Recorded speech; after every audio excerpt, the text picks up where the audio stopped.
Vamos abrir ainda as nossas Bíblias. Segunda carta de Pedro, no capítulo 1,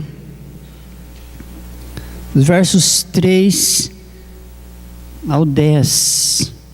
Segunda Pedro, capítulo 1, versos 3 a 10. A prática progressiva das graças cristãs e seus resultados. Visto como, pelo seu divino poder, nos têm sido doadas todas as coisas que conduzem à vida e à piedade, pelo conhecimento completo daquele que nos chamou para a sua própria glória e virtude, pelas quais nos têm sido doadas as suas preciosas e muito grandes promessas, para que por elas vos torneis coparticipantes da natureza divina, livrando-vos da corrupção das paixões que há no mundo. Por isso mesmo, vós reunindo toda a vossa diligência, associai com a fé a virtude, com a virtude o conhecimento, com o conhecimento o domínio próprio, com o domínio próprio a perseverança, com a perseverança a piedade, com a piedade a fraternidade, com a fraternidade o amor. Porque estas coisas, existindo em vós, e em vós aumentando, fazem com que não sejais nem inativos, nem infrutuosos no pleno conhecimento de nosso Senhor Jesus Cristo. Pois aquele a quem estas coisas não estão presentes é cego, vendo só o que está perto, esquecido da purificação dos seus pecados de outrora. Por isso, irmãos, procurai com diligência, cada vez maior, confirmar a vossa vocação e eleição, porquanto, procedendo assim, não tropeçareis em tempo algum, pois desta maneira é que vos será amplamente suprida a entrada no reino eterno de nosso Senhor e Salvador Jesus Cristo. Santo Deus, Pai querido, mais uma vez nós abrimos a Tua palavra, ó Deus, para buscarmos nela o ensino que precisamos, ó Deus, para viver uma vida que seja conforme o Teu querer. Vem falar conosco, ó Deus, mais uma vez, e que possamos sair daqui, ó Deus, incomodados, impactados com a Tua palavra, de sorte que possamos estar revendo, ó Deus, os nossos conceitos espirituais, nossos procedimentos, ó Deus, diante do mundo em que vivemos, e mesmo diante da igreja e diante das nossas famílias. Fique conosco, ó Deus, nos abençoe nesse momento e fale conosco, em nome de Jesus. Amém. Quando o pastor ia sair de férias, ele deu para a gente, para alguns presbíteros, ou para todos, uma lista de pessoas que tomariam parte no culto, dirigindo, quando ele estava ausente. E eu logo, muito preocupado, abri a minha Bíblia e encontrei 1 Pedro e li esse tópico, a prática progressiva das graças cristãs e seu resultado. Logo me veio à mente uma frase chamada motivação. Tem tudo a ver com esse texto, não tem nada a ver, talvez a gente não consiga entender. Mas, continuando a leitura, eu comecei a observar que haviam partes nesse texto que nos conduziam desta forma. Existe a motivação profissional, e eu diria que existe uma motivação para sermos cristãos, para estarmos aqui, e eu diria que nós fomos movidos por algo maior para estarmos aqui. O que é motivação? Motivação é um motivo para agir, E é interessante que os profissionais que as empresas contratam para animar os seus funcionários, eles falam coisas que nós já sabemos, mas que muitas vezes nós não praticamos. Na vida cristã, não é diferente. Pedro vem falando nas suas cartas: quero vos fazer lembrar. Se é preciso lembrar, é porque está sendo esquecido. E esse texto tem como base o progresso, prática progressiva. E eu, nos 2 primeiros versículos do texto, 3 e 4, eu pude observar que está havendo uma instrução: como tomar posse de algo que vai mudar a vida. No verso 4, visto como pelo seu divino poder nos tem sido doadas todas as coisas que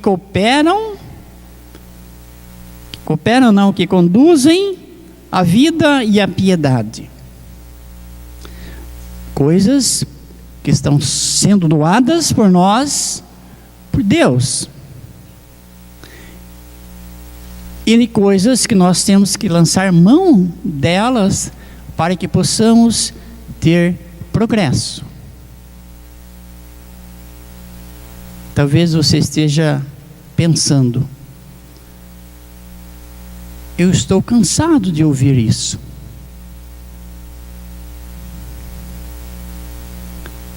Mas isso não faz nenhuma mudança. Não faz porque você não quer. Porque se nós abrirmos o nosso coração para a palavra de Deus, para que o Espírito Santo de Deus que nos foi dado, nos foi outorgado, diz a palavra, não tem como não haver mudança. Não tem como não haver progresso.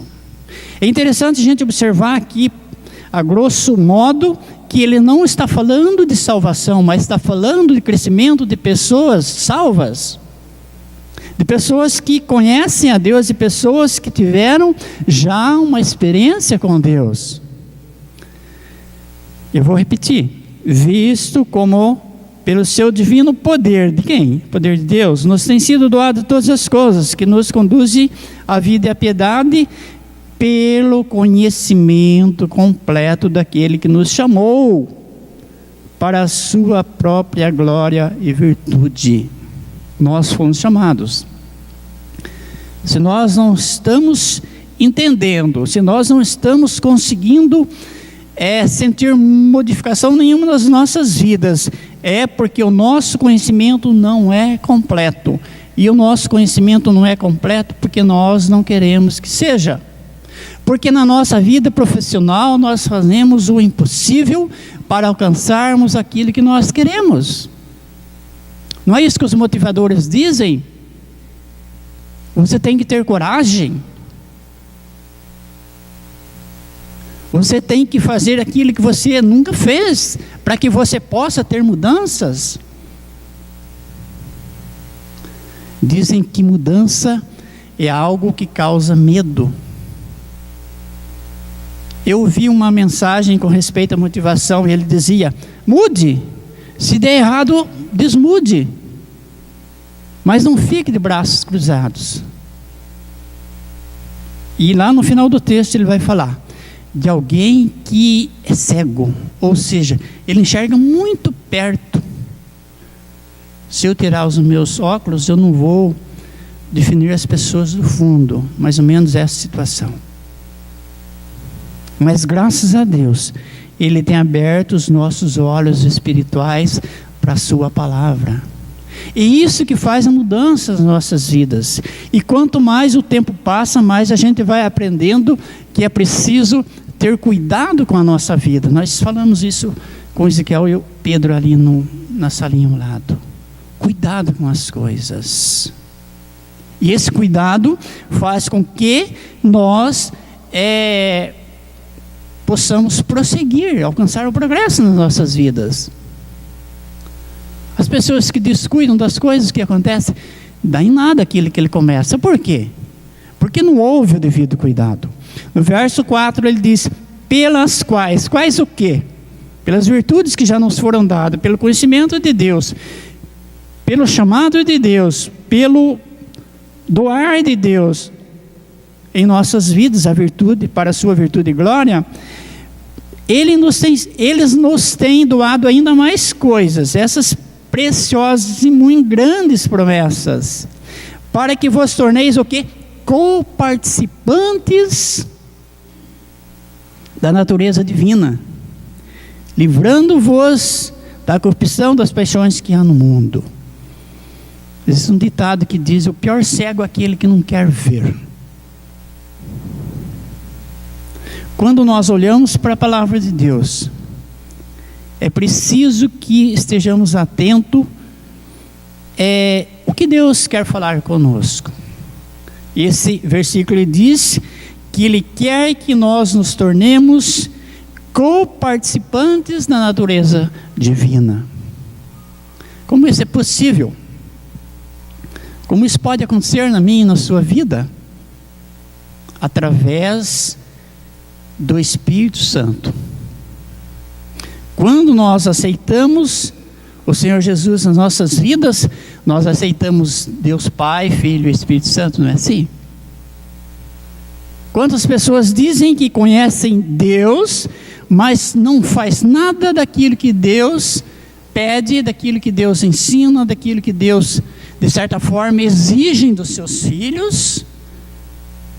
Nós temos ouvido sempre que Deus é um Pai que ama, mas às vezes nós esquecemos de que Ele é um Pai que corrige. Que pai não cobra um bom comportamento do seu filho? Eu sou um bom pai, mas os meus filhos são bons filhos?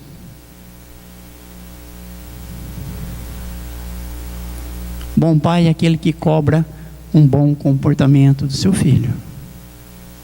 E eu acredito pela palavra que Deus cobra isso de mim. Talvez não cobre de você. Talvez você não perceba que Ele cobra de você, mas Ele cobra de mim. Como tem sido o meu comportamento? Talvez por causa dos meus 65 anos, que cada dia eu estou sentindo mais encurralado com essa situação. Talvez você não esteja pensando assim. Talvez Deus não esteja falando com você dessa maneira ainda. Mas comigo sim. Eu estou querendo dizer uma palavra que tocou no meu coração. E eu queria que ela tocasse o seu também nesta noite. Veja que na sequência aqui ele vai dizer, em uma outra parte: por isso mesmo, vós reunindo toda a vossa diligência, associai com a fé a virtude, com a virtude o conhecimento, com o conhecimento o domínio próprio, com o domínio próprio a perseverança, com a perseverança a piedade, com a piedade a fraternidade, com a fraternidade o amor. Primeira vez que eu li essa parte, eu pensei logo em algo que vai muitos elementos. Um bolo, por exemplo. E se faltar um desses elementos aqui, nesse bolo figurado, ele vai ficar imperfeito. Porque a receita é esta. E esta é a receita para a minha vida. Por isso, você deve usar toda a vossa diligência. O que quer dizer diligência? Todos nós sabemos. Cuidado, zelo. Quando nós ganhamos algo que nós consideramos muito importante, o que nós fazemos com ele? Nós deixamos em qualquer lugar?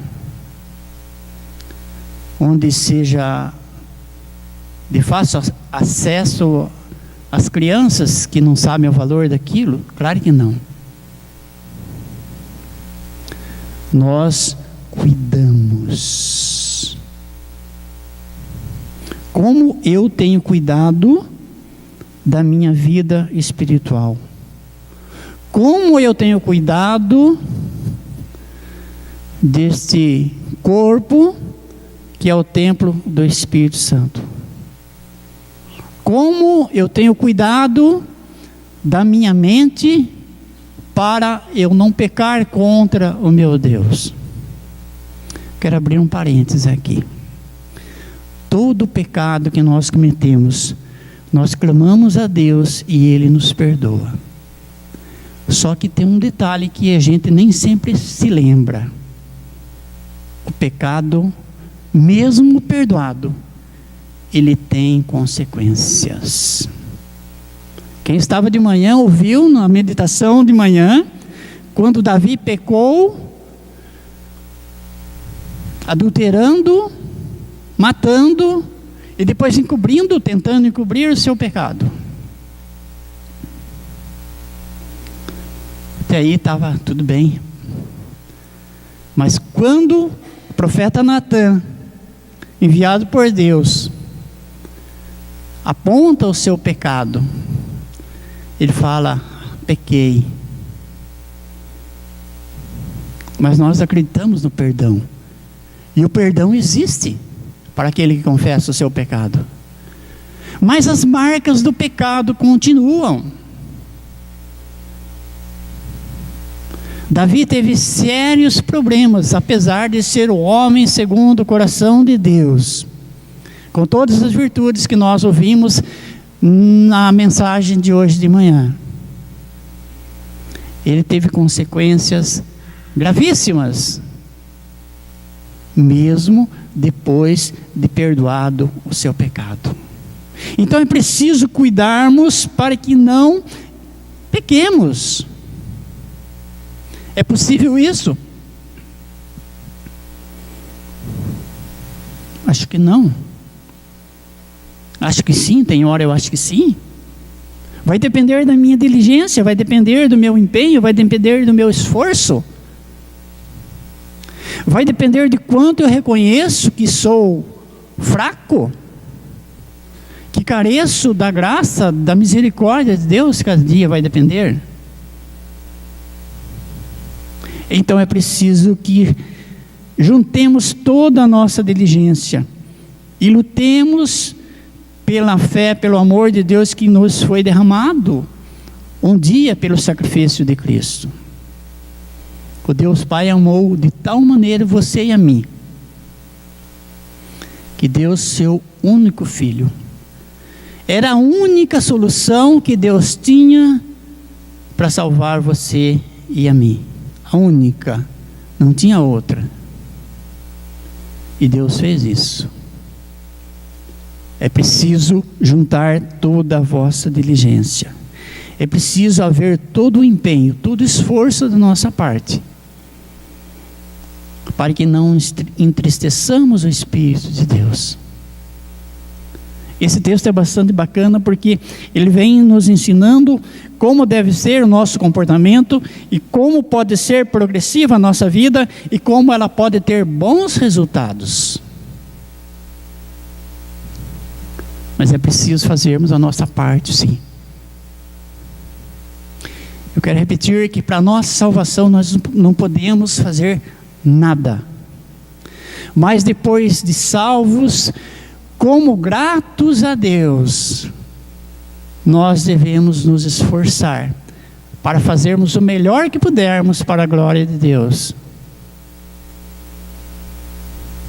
Se nós não fizermos isso, nós estaremos agindo como aquele que ignora o sacrifício de Cristo. Quando eu disse que o pecado tem perdão, mas tem consequências, muitas vezes as pessoas acreditam no perdão e vamos continuar pecando, porque peca, confessa, pede perdão, Deus perdoa. A palavra não diz isso? Diz. Mas se esquecem das consequências. O verso 8 diz o seguinte: porque estas coisas existindo em vós, que coisas? O amor, a fraternidade, a busca, a entrega, a diligência, o respeito para com o que Deus fez para conosco, porque Ele faz cada dia, o entendermos o amor de Deus derramado em nossos corações. Essas coisas existindo em vós e em vós aumentando, fazem com que não sejais nem inativos, nem infrutuosos no pleno conhecimento de nosso Senhor Jesus Cristo. Inativos e infrutuosos serve para quê?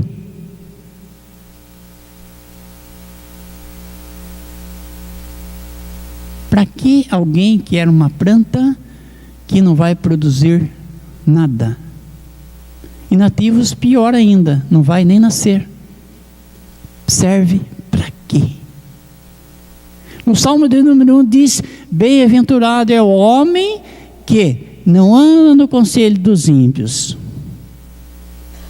não anda com os pecadores, não se assenta com os escarnecedores, mas ele tem um objetivo maior. Antes, o seu prazer está na lei do Senhor, e na sua lei medita de dia e de noite. Ele é como uma árvore plantada junto a correntes de águas, que no devido tempo dá o seu fruto e cuja folhagem não murcha.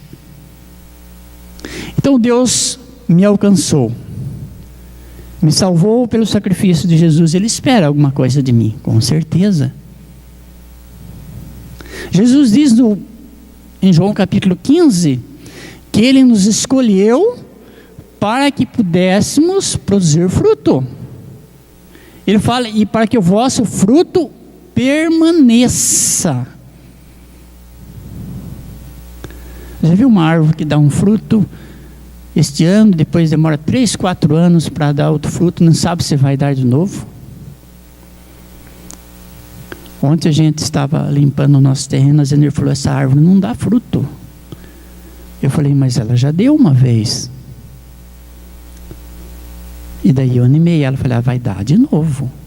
É possível que vai dar de novo. Mas nós não podemos ser assim. O nosso fruto tem que ser permanente. O que é isso? É uma vida que agrade a Deus.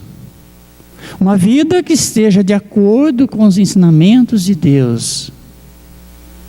Uma vida que possa ser como Jesus quis que o fôssemos, sal e luz.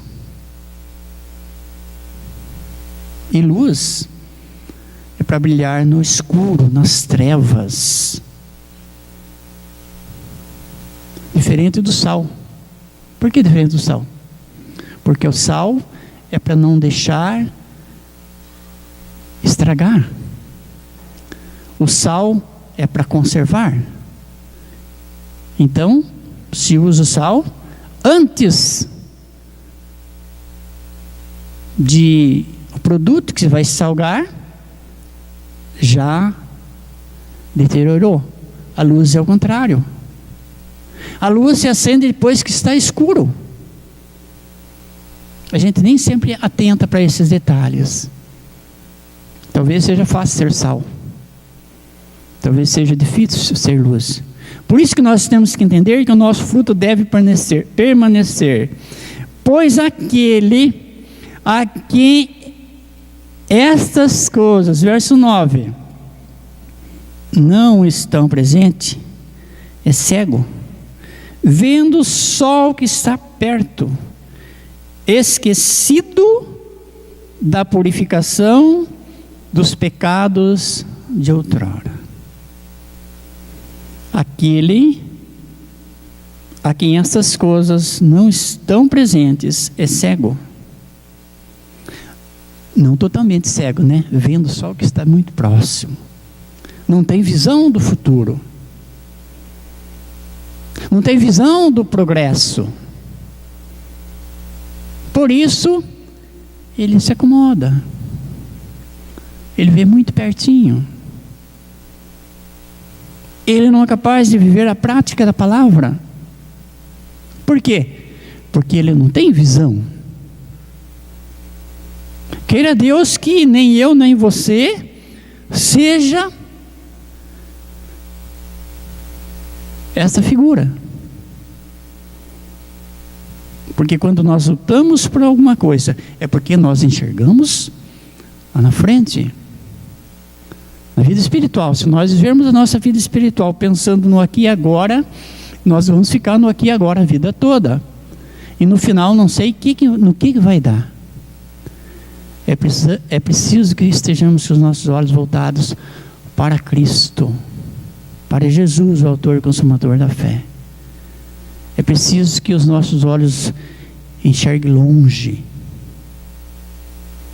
porque senão não vamos ter progresso. Vamos ser como crianças, sempre como crianças cristãs.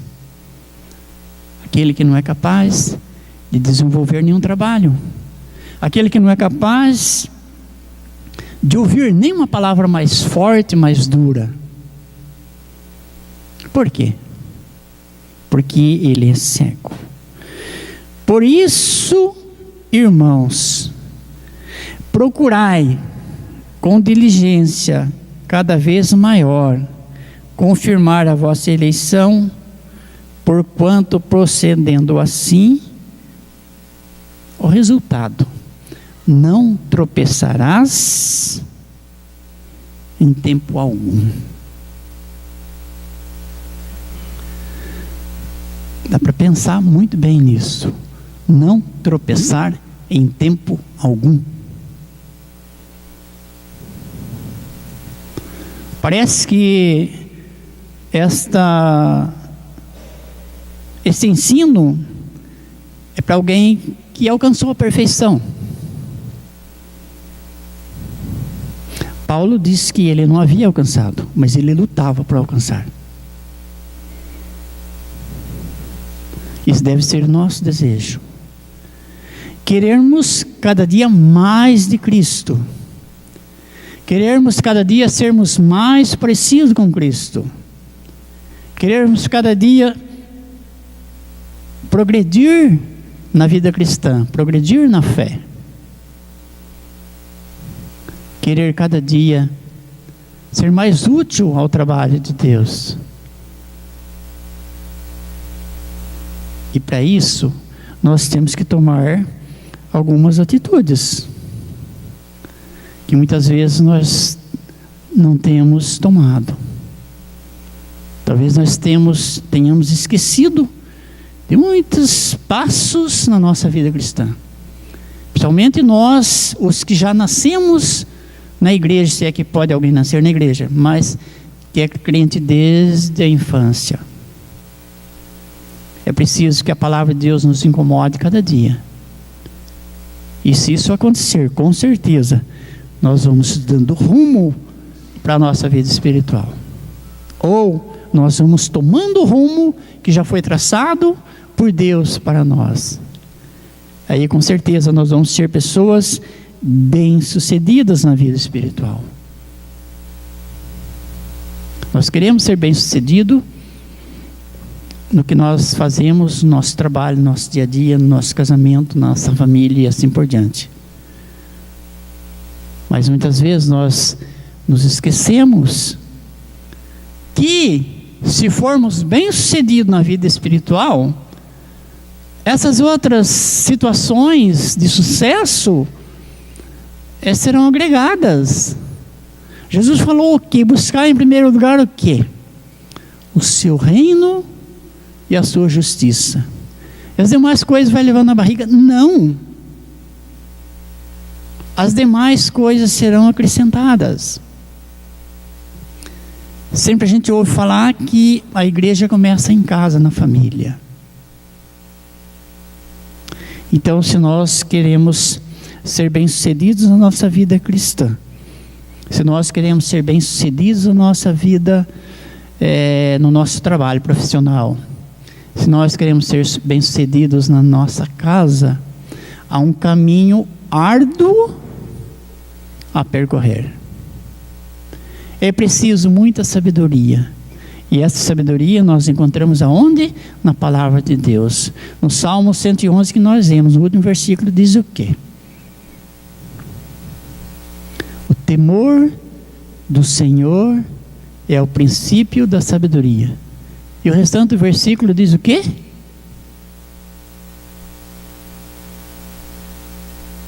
Revelam prudência. Quem que está com a Bíblia aberta?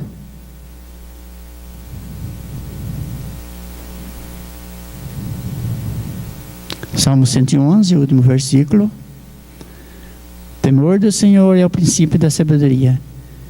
Revelam prudência todos os que o praticam.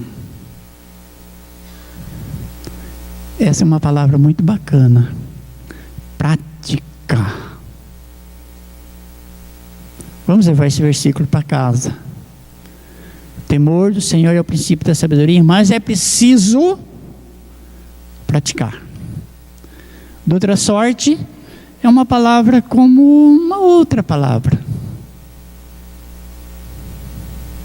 De outra sorte, ela não vai causar nenhum efeito, nenhuma mudança, nenhum benefício, nem nada. Por isso que eu disse, é preciso que nós nos esforcemos e lutemos por aquilo que queremos na nossa vida espiritual. Com certeza Deus tem bênçãos maravilhosas para mim e para a sua vida, mas é preciso que eu faça a minha parte, que eu busque.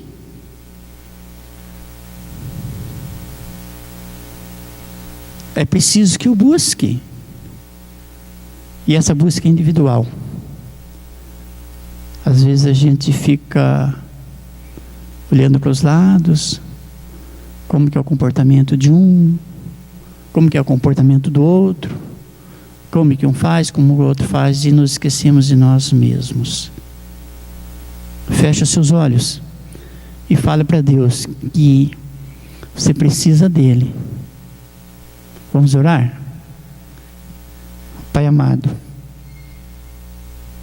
mais uma vez nós nos dobramos diante da tua presença.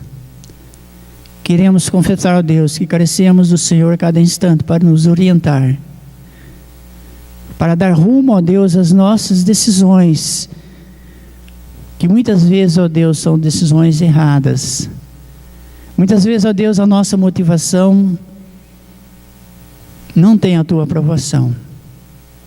Tem misericórdia, ó Deus, de mim e de cada um que está fazendo esta oração nesta noite. Que nós possamos, ó Deus, realmente entregar as nossas vidas ao Senhor, sabendo, ó Deus, que nós não somos de nós mesmos. Eu não sou eu. Eu preciso de Ti. Eu careço de Ti. A igreja precisa do Senhor. A igreja precisa que o Senhor esteja, ó Deus, falando de maneira firme, através dos seus servos, para que as decisões, ó Deus, tomadas sejam consultadas primeiro ao Senhor, e com certeza daí, ó Deus, a tua igreja vai ser bem sucedida no que fizer. Pai do céu, perdoa os nossos pecados, as nossas falhas, aceite-nos e atenda-nos conforme a tua vontade. No nome de Jesus. Amém. Nós vamos...